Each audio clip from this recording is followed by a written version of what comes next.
Good afternoon, everyone. This is about the second experiment of MLL100. In the first experiment, we had tried learning by making some different models, 3D models of various kinds of Revi lattices and solve some examples on symmetry. So in the second experiment, it will be all about diffraction.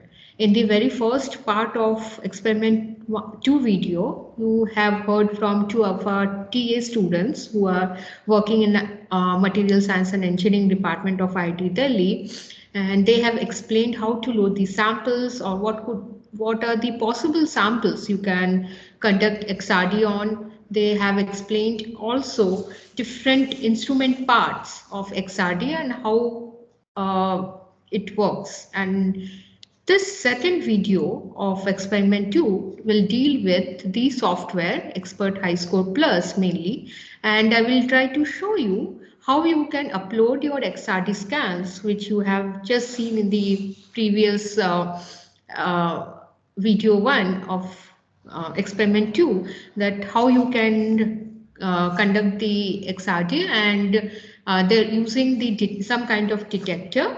It will be captured, your data will be captured, and the output will be coming in the form of your intensity versus 2 theta values, right? And why it is 2 theta in the x-axis, we have already seen in the theory lecture classes. So I will start the interface first.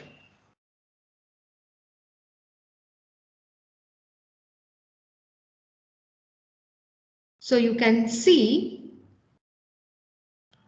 this is the interface, how it looks like for Expert High Score. This is a popular software to analyze your XRD data. Here you on top, on right from your left hand side, top corner, you will see there are so many tabs: file, edit, view, treatment, analysis, and so on and so forth. So on clicking the file, either you can go for new file or open. So mainly you have to open the files and locate where it is present in your drives in a particular computer. So here, skipping that part, I will directly upload one already scanned data and try to see what analysis I can do it over here. So you will see typically the XRD scan typically looks like this, where the x-axis will be ranging in 2 theta values from 20 degree to 80 degrees, and the intensity is the relative intensities. The absolute doesn't have any significance. So it depends on many other factors, including the step size, step scan rate, and how big or small is your sample size, right? So this is one of the powdered samples which I have taken from one of my research labs. And the very first step, what you need to do is locate where all your peaks are present. So before doing that step, you have to first see how you can correct the background. So on right clicking, go to determine background. So you'll see there will be two options, granularity and bending factor. So now if I change the bending factor, you can see, probably I should zoom this part a bit so that you can clearly visualize what is going on. So you see the change, what is happening when I am changing the bending factor. So the entire curve, it's moving up and down. It is basically swinging from points to points. So if I go and try to reach the maximum, which is 50, you see it is quite possible that some of the peaks, it will give the error because it is subtracting a lot more from each of these peaks. So typical, and if I go more down, it will take some of this part as well into the analysis, which may not be correct. So usually around, you can keep around 9 to 10. So I'll keep around 9 to 10. And then if I try increasing the granularity, I'll just try 40 and see what happens. Right? So now 30. Have you seen what change it is there? It is just taking the point, it is just disconnecting the point over here. So higher, more the or higher the granularity, you will see that it is more and more disconnected. So what if you keep only 10? So you see it has moved slightly up the point wise. And if you keep 20, it will be more or less something like this. You can keep as 20 because it will be coinciding with the background nicely, and the peaks also, this particular peak, if you look at it, will be quite prominently like above than this of background. So once you are satisfied with that, the way it has been done, you can accept it. After acceptance, you will see you will have a blackish line of whatever color you would make it to be. It will be like that. So in this case, it's black. So it will consider only the peaks which lie above this background. So here it needs judicious judgment as to what kind of background you will implement to your XRD. So the next step is to search the peaks. Now here you will say there are a couple of options. For example, minimum significance, minimum tip width. So these are basically the aspects which are associated with each of these peaks. The minimum tip width, it is automatically 0.03, maximum tip width, peak base width, which is this base width. And there are a couple of methods which you may require and you may would like to implement for your search picks. So I do not usually change this as long as it is giving me the proper search picks. For example, if I keep only this and I just impose the search picks, then accept. Okay. So what I see is it has have this unindexed peaks and it has identified some of the peaks which I earlier used to think that it is not present. Now let us zoom and see. For example, in this bit, you see here it is a tiny one peak present which has been identified, and the peak splitting. So this is one of the example of peak splitting. Remember you guys, I have explained in the class how different symmetries would lead to peak splitting in the XRD data. So here it is the main data and automatically it will be counted as the dotted line. So now I have to see which all phases do these peaks belong to. For that, again, I need to right click. I have to search and match.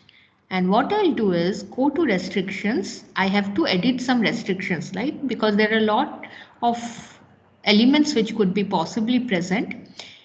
Either you can do select all and see roughly what all elements could be present, and from there you can deduce what kind of phases it will be there.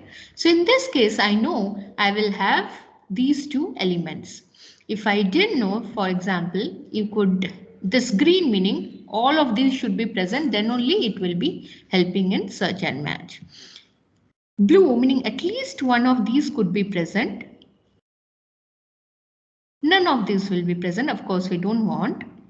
Now, after doing none of, you can choose on your own this bluish color, at least niobium or tin should be there in my sample. Once I'm happy with my inputs, I will do OK and then close. And then what I need to do is your search. Then I'll click OK. Let me make it slightly magnified. These are the score values. What do I mean by score values is that if it is showing 66, it means the probability of having this particular compound or any material with this chemical formula is maximum, which is a sort of 66. And then what you need to do is just drag it over there and see whichever peaks were belonging to this particular chemical formula, which is your NB3SN, that will get this particular, these with an inverted arrow on top, these are still unindexed for me. So next option with the highest score is my tin. So you see, this will be my tin. And to see the authenticity, you can also, what you do is that you magnify and see it is indeed matching or not. So here it is matching. So for NB3SN, I will show you. So both TIN and NB3SN, you just follow and it will be there. Okay. So like that, you have to keep doing. For example, NBSN2 could be one of those. So you have to keep checking what will be present. So it can have niobium as well. Correct? So now you have to play around with these peaks and see indeed which are present in your samples. And you can also have some other analysis. For example, you can calculate crystallite size, you can calculate residual strain, depending, it is not showing off because now I need to some more quantification and then it will come up, right? So for example, yeah, this was exactly what I was looking for. So here you can either delete the peaks what you don't want, or either you can insert as well. For example, you can use this option. Either you can delete the peak or add a peak which the system may not have identified. I hope you have at least got some idea on how the XRD scan data are being analyzed for on a preliminary basis. Okay. So I hope whenever you get the assignments for experiment 2, you will try using this approach and see how you can manually do those problems solving. So I hope you have learned a bit using this video of Expert High Score. And see you again for the next week for experiment 3. Thank you.